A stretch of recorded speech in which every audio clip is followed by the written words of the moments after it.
पाकिस्तानला झुकवण्यासाठी किंवा पाकिस्तानला नमवण्यासाठी हा अट्टहास किंवा हा डाव अजिबात नव्हता.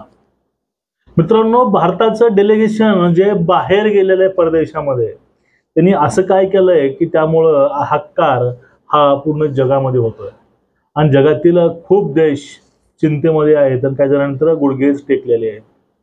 याविषयी आपण सविस्तर असं पूर्ण माहिती या व्हिडिओतून घेणार आहोत. तत्पूर्वी सर्वांना एक कळकळीची विनंती आहे, आपला जो व्हॉट्सअप ग्रुप आहे तो जॉईन करून घ्या आणि आपल्या कार्याला सहकार्य करा. बघा, ऑपरेशन सिंदूर नंतर भारतामध्ये एकच प्रकारचा जो लोकांचा उद्रेक होता तो म्हणजे त्या हरामखोरांनी भारतामध्ये येऊन धर्म विचारून लोकांना मारलं आणि महिलांच्या मांगेतील सिंदूर कुंकू त्यांनी उद्ध्वस्त केलं किंवा पुसलं. त्यामुळं ऑपरेशन सिंदूर हे एक्झिक्यूट झालं आणि त्यानंतर पहिल्याच हल्ल्यामध्ये 9 ठिकाणी आतंकवाद्यांच्या घरावरती, त्यांच्या एज्युकेशन सिस्टमवरती, म्हणजे मदरशावरती हे बॉम्ब मिसाईल टाकले गेले, ते उद्ध्वस्त केले गेले. आणि त्यानंतर आपल्या ब्रह्मोसनं जे काही तांडव पाकिस्तानमध्ये केला, ते तांडव हा खूप भयानक होता आणि त्याच्या माध्यमातून रातोरात पाकिस्तान हे अमेरिकेला जाऊन पाया पडू लागलं आणि हे सीज फायर घडवून आणा, हे सीज फायर घडवा, ही अशा हट्ट किंवा अशी भीक पाकिस्ताननं अमेरिकेच्या पायाशी पडून मागितली. आणि सीज फायर करणं हे पाकिस्तानहून जास्त गरजेचं हे अमेरिकेला होतं. तुम्हाला हे कळत जाईल व्हिडिओमध्ये शेवटपर्यंत, तर व्हिडिओ तुम्ही शेवटपर्यंत न स्किप करता बघा. मित्रांनो, ज्या प्रकारे भारताने पाकिस्तानच्या प्रत्येक अस्त्राचा, प्रत्येक मिसाईलचा, प्रत्येक ड्रोनचा त्यांनी जो काही विध्वंस केला, नायनाट केला, ते अतिशय भारताच्या म्हणजेच जे पुढे काय भविष्यामध्ये होईल त्या कल्पना जी होती पूर्वीची, ते आपले पहिल्याचे परराष्ट्र मंत्री असतील, पहिल्याचे संरक्षण मंत्री असतील, त्यांच्या सूझबूझनुसार जे काही अस्त्र भारताच्या हवाई दलामध्ये सामील झाले, त्यामुळे सगळ्या गोष्टी घडून आल्या. आता त्या ठिकाणी त्या गोष्टीवरतीच ऑपरेशन सिंदूर विषयावरतीच भारतामध्ये, आपल्या भारतामधीलच काही पाकिस्तानी म्हणता येईल आपल्याला, जे आहेत भारताचं, खातात भारताचे, मत भारताचे घेतात आणि ते आमदार किंवा खासदार हे भारतामधील पार्लमेंटला, विधान भवनाला आहेत. हेच बाणगुळ आता सांगत उठलेत, हेच बाणगुळ आता बोलत सुटलेत की भारताचे 5 ते 6 लढाऊ विमान पडले, याविषयी माहिती द्या. प्रत्येक वेळेस भारताचे संरक्षण मंत्री असतील, भारताची आर्मी, तिन्ही दलाचे प्रमुख त्यावेळेस कॉन्फरन्स बैठक घेऊन त्यावेळेस ते ऑपरेशन विषयी माहिती आपल्याला त्याच प्रेसमधून देतात, दररोज सायंकाळी किंवा सकाळी. ते रोजचं सांगायचे, आज हे झालं, आपल्याला एवढी हानी झाली. प्रत्येक गोष्ट त्यांच्या प्रेसद्वारे ही भारतासमोर मांडलेली आहे. मग अजून ह्यांना कुठली माहिती पाहिजे? आपले 5 ते 6 विमान त्यांनी मारलेत पाकिस्तानने, मग त्या 5 ते 6 विमानातील पायलट कुठे गेले, हा एक मुद्दा होतो. आणि त्यानंतर महत्वाची गोष्ट अशी आहे, भारताच्या आर्मीनं तुम्हाला सांगितलंय स्पष्टपणे, तुमच्या पुढे सरकारनं स्पष्टपणे सांगितलेलं आहे. मग तुम्हाला ही काही माहिती मिळाली आहे, ही माहिती तुम्हाला शहबाज शरीफनं सांगितली की आसिफ मुनीरनं सांगितली आहे? तुमचे हे शहबाज मुनीर तुमचे मामा काका आहेत का? अहो, तुमच्या पुढे, भारतापुढे सगळे काय आहेत, सॅटेलाइट फोटो आहेत, व्हिडिओ आहेत, आणि काही व्हिडिओ शूट हे पाकिस्तानने केलेले आहेत.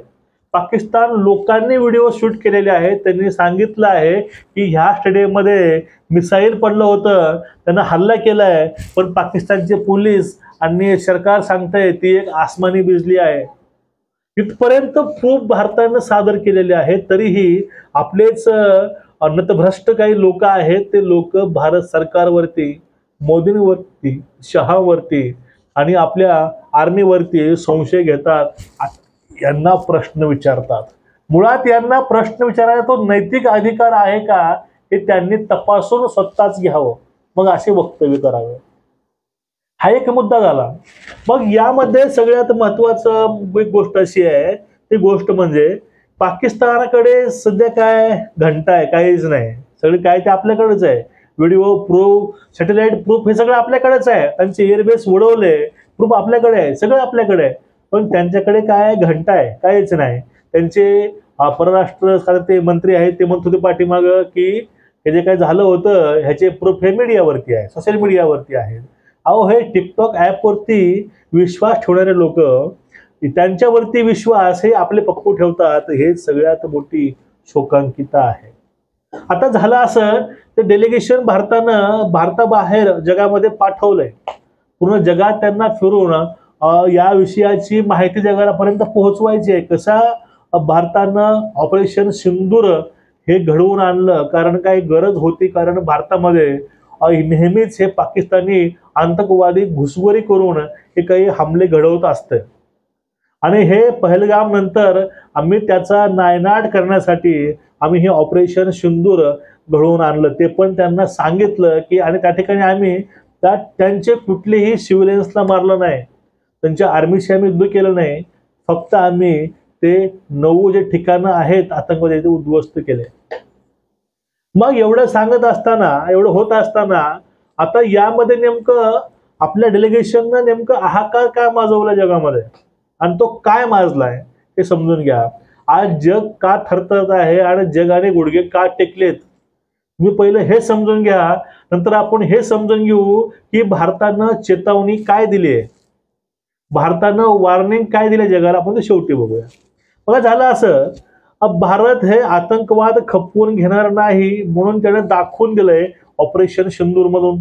पण या ठिकाणी भारतानं त्या आपल्या अस्त्रानं, आपले जे क्षेपणास्त्र आहेत किंवा आपले जे ब्रह्मोस अस्त्र आहे, ब्रह्मोसनं ते त्यांचे काही एअरबेस उडवून टाकल्या. आणि प्रत्येक अमेरिकी अस्त्र, प्रत्येक चायनीज हत्यार हे भारताच्या विजय, त्यानंतर आपले ब्रह्मोस, या सर्वांनी ते उद्ध्वस्त करून टाकलं. म्हणजे प्रत्येक जे वॉर सिस्टम आहे, पाकिस्तानची जी एअरबेस सिस्टम आहे, हे सगळी अमेरिका पुरस्कृत होती आणि चायना पुरस्कृत होती. चायनानं आणि अमेरिकेनं पूर्ण अस्त्र हत्यार हे पाकिस्तानला पुरवले होते. मग हे सगळे हत्यार, सगळे क्षेपणास्त्र, सगळे विमानं, हे सगळं काही भारताच्या ब्रह्मोसनं उद्ध्वस्त करून टाकलं. आणि हे एक इशारा होता चीनला आणि अमेरिकेला की भारत आता यामध्ये सुद्धा पाठीमागं नाही. भारत युद्धाच्या प्रत्येक कलेमध्ये, प्रत्येक क्षेत्रामध्ये हा अग्रेसर आहे. ते हवाई असो, भूदल असो किंवा नौसेना असो. आमच्याकडे सगळे क्षेपणास्त्र आहेत, आमच्याकडे सगळी यंत्रणा आहे, हे दाखवून दिलं. आणि आमच्या पुढे तुमची यंत्रणा झुरो आहे हे दाखवून दिलं. पूर्ण जगाला माहिती आहे की पाकिस्तानला सपोर्ट हा अमेरिकेचा असतो, पाकिस्तानला सपोर्ट हा चायनाचा आहे. मग ह्या दोघांचेच अस्त्र उडवून टाकले आणि मध्यरात्री पाकिस्ताननं गुडघे टेकले अमेरिकेपुढे. आणि याहून जास्त ते सोयीचं होतं अमेरिकेला, कारण अमेरिकेची नाचक्की या ठिकाणी झाली. कारण जे वॉर सिस्टम होती, जे एअर सिस्टम होती अमेरिकेची, ते सुद्धा त्या ठिकाणी फेल झाली. आणि अमेरिकेची एअर सिस्टम फेल आहे, चीनची एअर सिस्टम फेल आहे. एका रात्रीमध्ये भारतानं पूर्ण जगासमोर दाखवून दिलं. त्यामुळं अमेरिकेच्या आणि चायनाच्या ज्या काही डील झाल्या होत्या अस्त्राच्या, सामुग्रीच्या, त्या सर्व रद्द झाल्या. आणि भारताच्या ब्रह्मोसची जगामध्ये मागणी वाढू लागली, ऑर्डर्स वाढू लागल्या. हे एकमेव कारण आहे. यामुळे सुद्धा डोनाल्ड ट्रम्प गुढीवर आला. आणि हे युद्ध संधी आहे, सीज फायर आहे, ही पाकिस्तानहून जास्त गरज ही अमेरिकेची आणि चीनची होती. मित्रांनो, तुम्ही ही गोष्ट समजून घ्या. आणि यांच्या समर्थनार्थ आपले काय बांडगुळ आहेत ते आज सोशल मीडियावरती किंवा सरकारला प्रश्न विचारतात. ते ह्या गोष्टी सरकारच्या सांगत नाहीत, हे असं चाललंय. आणि या डेलिगेशनना एक वॉर्निंग दिली आहे. त्या वॉर्निंगमुळं जग पूर्ण गुडघ्यावर आहे. ते वॉर्निंग काय? भारत आतंकवाद खपवून घेणार नाही, हे तुम्ही पण समजून घ्या आणि पाकिस्तानला हे समजावून सांगा. यामध्ये गर्भित अर्थ असा आहे, जे आम्ही सांगायला आलोय, ऑपरेशन सिंदूर कसं केलं, हे ऑपरेशन सिंदूर कुठंही होऊ शकतं. ऑपरेशन सिंदूर चीनमध्ये हे होऊ शकतं. ऑपरेशन सिंदूर गरज आली तर अमेरिकेत सुद्धा होऊ शकतं, हे दाखवून दिलंय. Operation Sindur not a joke, कारण ते जोक मानतात काँग्रेसवाले, तो जोक नाही.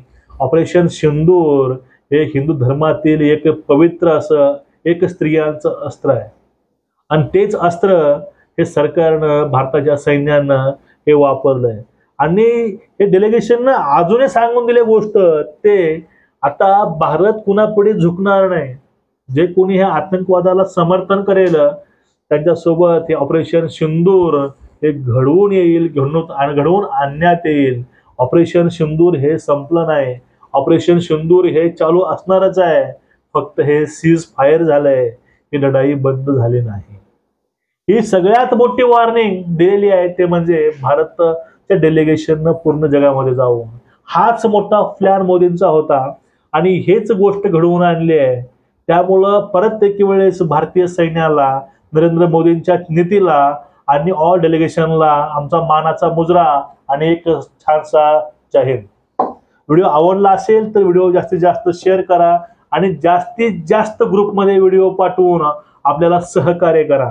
आणि आपला जो ग्रुप आहे जाऊन तुम्ही तो ग्रुप जॉईन करून घ्या. उद्या भेटू परत. तोपर्यंत सर्वांना नमस्कार, जय हिंद, वंदे मातरम.